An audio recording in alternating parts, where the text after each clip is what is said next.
चाहता है। और आप लोगों की नगरपाल का बनवाने का काम वृंदावन में करेंगे। और ये भी विश्वास दिलाते हैं कि जो बंदरों से हमारे यहाँ की जनता है परेशान हुई, बंदरों को जंगल में छुड़वाने का काम करेंगे। जो जो समस्या है मथुरा वृंदावन की, उस हर समस्या पे काम करने का काम करेंगे। इस्लामिया इंटर कॉलेज में डिग्री कॉलेज और जमुना मैया के सारे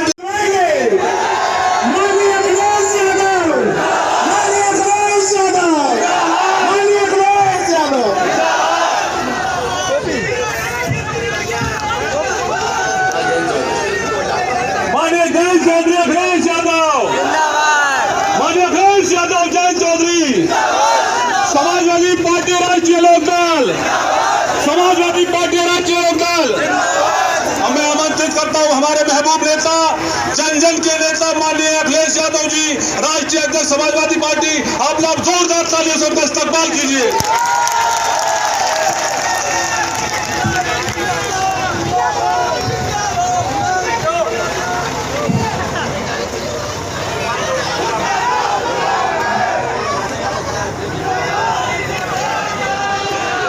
हमारे साथ मंच पर गठबंधन के प्रत्याशी समाजवादी पार्टी और राष्ट्रीय लोक दल,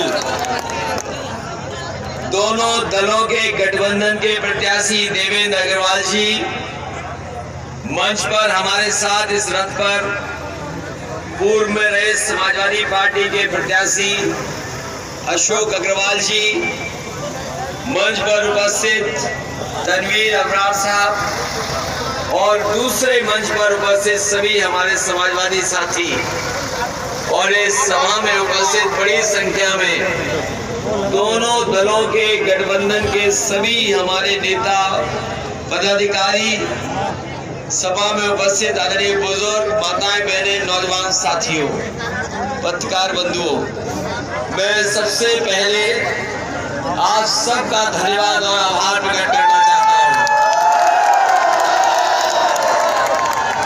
मैं जब से आपकी विधानसभा में आया हूं, मैं लगातार लोगों का उत्साह जोश देख रहा हूं।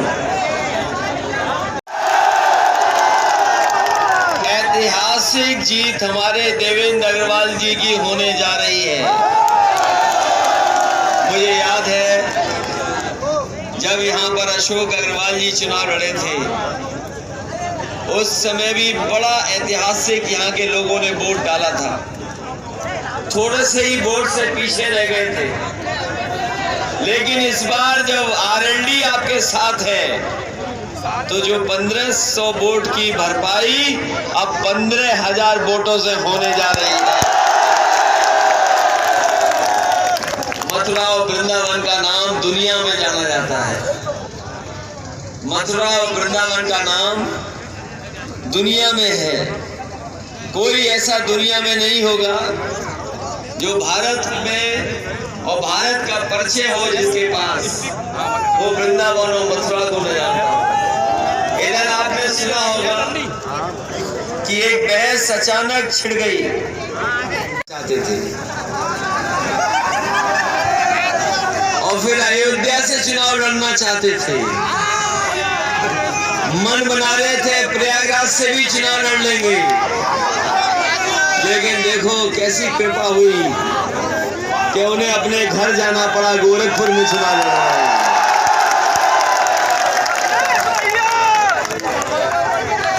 अभी तो जनता ने वोट नहीं डाला है, और जिस समय वोट पड़ेगा वो गोरखपुर से लखनऊ नहीं आ पाएंगे, गोरखपुर में रह जाएंगे।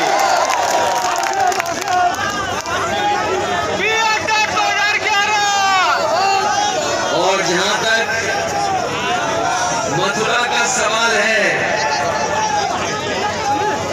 यहाँ के जो मंत्री हैं उन्होंने बिजली का करंट पूरे उत्तर प्रदेश को दिया है। बताओ, बिजली का बिल आता है तब करंट लगता है कि नहीं लगता है? यहाँ के बिजली मंत्री ने न केवल मथुरा और वृंदावन को बिजली का करंट बिजली का करंट दिया है। इतने महंगे बिजली के बिल कहीं नहीं आ रहे होंगे, और इतना बिजली का बिल आ रहा है कि अब जनता के अंदर इतना गुस्सा है कि भारतीय जनता पार्टी का ट्रांसफार्मर अब जनता के गुस्से को नहीं संभाल सकता। बताओ इस आक्रोश को कैसे संभालेंगे ये लोग। इस बार ये आक्रोश और गुस्सा भारतीय जनता पार्टी के ट्रांसफार्मर को उड़ा देगा। और जब से समाजवादियों ने कहा कि 300 यूनिट फ्री बिजली होगी, मथुरा के लोगों को मैं कहना चाहता हूं, मथुरा वृंदावन के लोगों को मैं कहना चाहता हूं, बहुत बिजली का बिल दिया आपने, बहुत बिल दिया बिजली का आपने।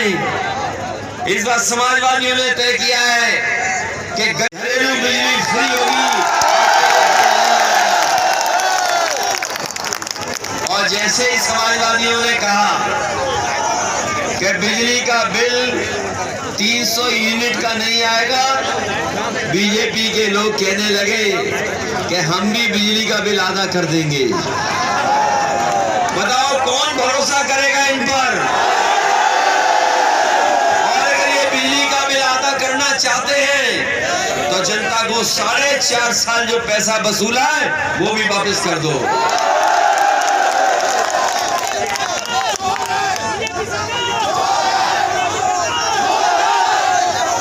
इसलिए साथियों, ये सरकार बनाने का चुनाव है। सरकार बनेगी इससे, लेकिन जहां तक सरकार बनाने का चुनाव है वहीं हमें लोकतंत्र बचाने का भी चुनाव है। और ये चुनाव इसलिए भी हो रहा है कि संविधान बचेगा कि नहीं बचेगा। और अगर बाबा साहब भीमराव अम्बेडकर जी ने संविधान दिया है तो ये भारतीय जनता पार्टी के लोग संविधान को खत्म करना चाहते हैं। इसलिए मथुरा के लोगों से मैं कहना चाहता हूं, जहां ये सरकार बनाने का चुनाव है वही बाबा साहब भीमराव अम्बेडकर का दिया हुआ हमारे नए तरह का टेंडर किया है कि अभी तक बंदर भी नहीं पकड़े गए। भारतीय जनता पार्टी से बड़ा झूठ कोई और नहीं बोल सकता। भारतीय जनता पार्टी के हर नेता जितने हैं लगातार झूठ बोल रहे हैं। अगर छोटे नेता हैं तो छोटा झूठ बोल रहे हैं, बड़े नेता हैं तो बड़ा झूठ बोल रहे हैं, उससे भी बड़े नेता हैं तो और बड़ा झूठ बोल रहे हैं। इससे बड़ा झूठा कोई भी नहीं है जो जिस तरीके का झूठ बोल रहे हैं। इन्होंने कहा था कि किसानों की आय दोगुनी कर देंगे। बताओ किसान भाइयों, कहां आपकी आय दोगुनी होगी। और जिन किसानों ने खाद खरीदी होगी, पहले तो खाद नहीं मिली, और अगर खाद मिली तो बोरी में से 5 किलो की चोरी। ये भारतीय जनता पार्टी के लोग कह रहे थे कि हवाई चप्पल में चलने वाले हवाई जहाज में चलेंगे। याद है कि नहीं याद है? हवाई चप्पल में चलने वालों को हवाई जहाज में बैठा रहे थे, लेकिन जैसे ही सरकार में आए तो हवाई जहाज भी बेच दिए, और हवाई जहाज जहां खड़े होते हैं हवाई अड्डा, वो हवाई अड्डा भी बेच दिया। पूरे राजनीतिक इतिहास में उठा करके देख लो, कोई इतना फेंकू सरकार नहीं होगी। लेकिन जिस तरीके से बड़ी बड़ी कंपनियां बेची जा रही हैं, बड़े बड़े कारखाने बेचे जा रहे हैं, बड़े बड़े उद्योग बेचे जा रहे हैं, ये फेंकू सरकार तो थी, लेकिन अब ये बेचू सरकार भी है। बीजेपी के लाखों लाख नौकरियां खाली हैं, लेकिन ये सरकार न परीक्षा करवा पा रही है और न ही परीक्षा के पेपरों को बचा पा रही है। अगर परीक्षा होती है तो परीक्षा रद्द हो जाती है, और परीक्षा रद्द करने के लिए क्वेश्चन पेपर लीक हो जाता है। अभी तक जितनी भी भर्तियां निकली हैं या परीक्षा रद्द हुई है या परीक्षा लीक हुई है, हम आपको नौजवानों भरोसा दिला के जा रहे हैं कि जिस तरीके से बेरोजगारी है, नौकरी नहीं है, सरकार के जितने भी रिक्त पद होंगे सबसे पहले उन्हें भरने का काम करेंगे, जिससे हमारे लाखों लाख नौजवानों को नौकरी मिल जाए। ये शिक्षा मित्र वाले हों, बीएड वाले हों, बीपीएड वाले हों, टीटी वाले हों, लाखों लाख हैं जो आंदोलन किए। मैं इनकी भी मदद करने का काम करूंगा जब आरएलडी और समाजवादी पार्टी की सरकार बनेगी। वैसे तो हमारे बाबा मुख्यमंत्री जी लैपटॉप नहीं चला पाते और सुनने में आया है कि जब से उन्होंने नया अकाउंट खोला है तो स्मार्टफोन चलाना सीख रहे हैं। न स्मार्टफोन चला पाए हैं, न लैपटॉप चला पाए हैं और 4.5 साल से न जाने कौन सी टैबलेट दे रहे हैं। बताओ मथुरा के लोगों, किसी को टैबलेट मिली है कि नहीं मिली है? किसी को लैपटॉप मिला है कि नहीं मिला है? किसी को स्मार्टफोन मिला है कि नहीं मिला? और इसलिए नहीं दिया क्योंकि बाबा मुख्यमंत्री खुद लैपटॉप चलाना नहीं जानते।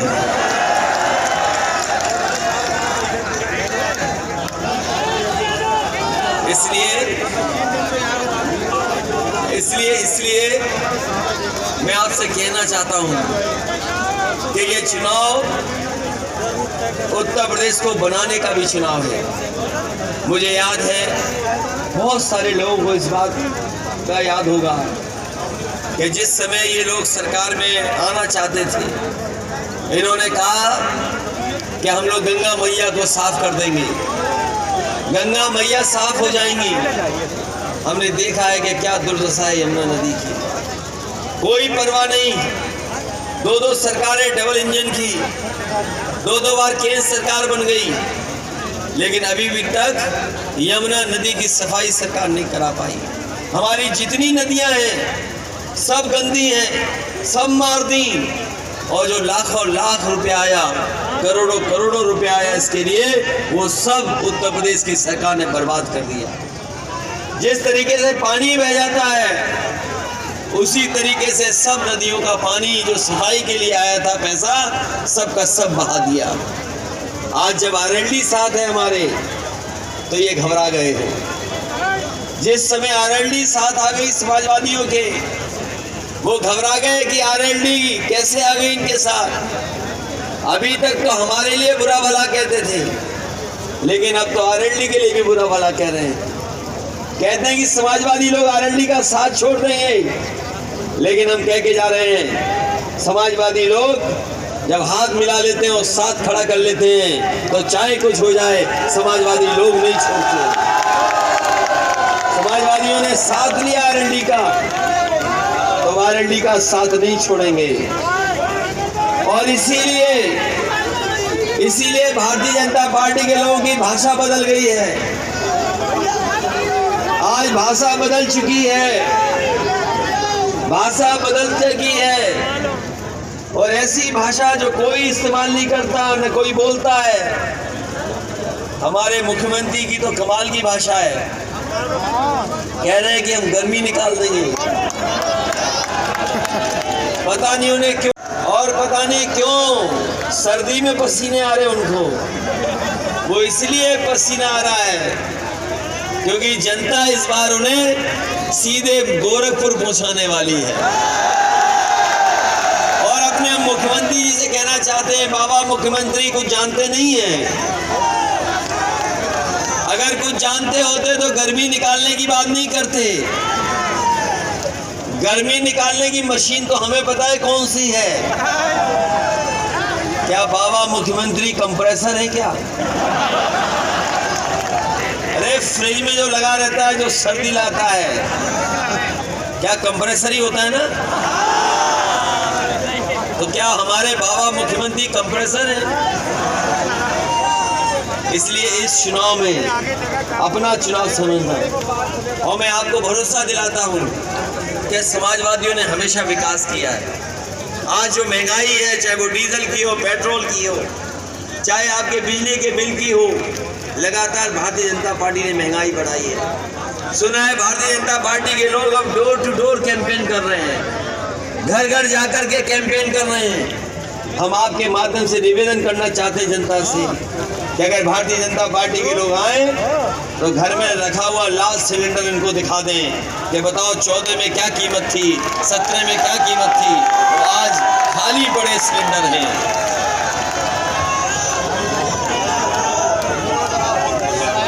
इसलिए मैं कहना चाहता हूँ, हमारे समाजवादी पार्टी के देवेंद्र अग्रवाल जी हैं प्रत्याशी।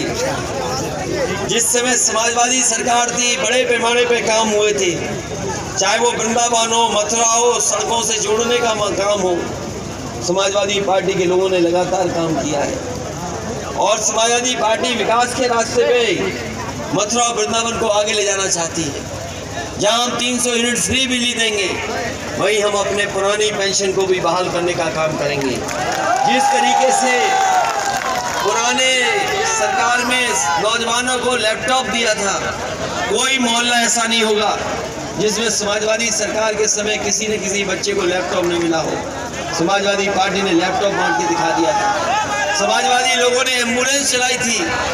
जिस समय कोरोना आया और तकलीफ परेशानी में लोग थे, लोग जाकर के दवाई का इंतजाम कर रहे थे, बिस्तर ढूंढ रहे थे, लेकिन ये सरकार इलाज नहीं करा पाई। इस सरकार को ऑक्सीजन का इंतजाम करना था, लेकिन हमारे गरीबों को ये ऑक्सीजन नहीं दे पाए, जिसकी वजह से न जाने कितने लोगों की जान चली गई। अगर कोई दोषी है कोरोना के समय पर लोगों को दवाई न दे पाने के लिए, बिस्तर न दे पाने के लिए, तो वो भारतीय जनता पार्टी है। और जिस तरीके से मजदूर घर लौटे थे, कोई कल्पना नहीं कर सकता है। हजार हजार किलोमीटर चल करके मजदूर अपने घर पहुंचे थे। तमाम मजदूरों को इन्होंने बैठो मामा बैठो। हम जानते हैं बहुत सारे मजदूर अपने घर पैदल चल के पहुंचे थे और कई लोग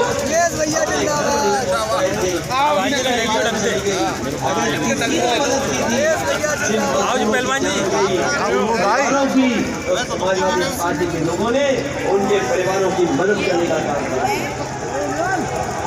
और अभी आपने देखा होगा जो किसानों पे आंदोलन चला, किसानों के साथ अन्याय हुआ, पहले भारतीय जनता पार्टी कानून लेकर के आई, कानून लागू करना चाहती थी, कर दिए लागू। किसानों ने करवाने की आंदोलन के लिए खड़े हो गए, सरकार के सामने झुके नहीं। मुजफ्फरनगर, मेरठ, हापुड़, बुलंदशहर, आपके हर जिले में होकर के आए।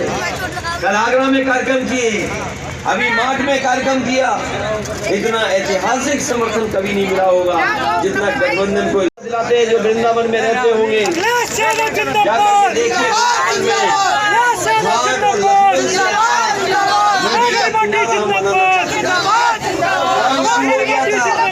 और आज भी पता करो बजट का 200 करोड़ रुपया पड़ा होगा, लेकिन इस सरकार ने उसको आगे नहीं बढ़ाया।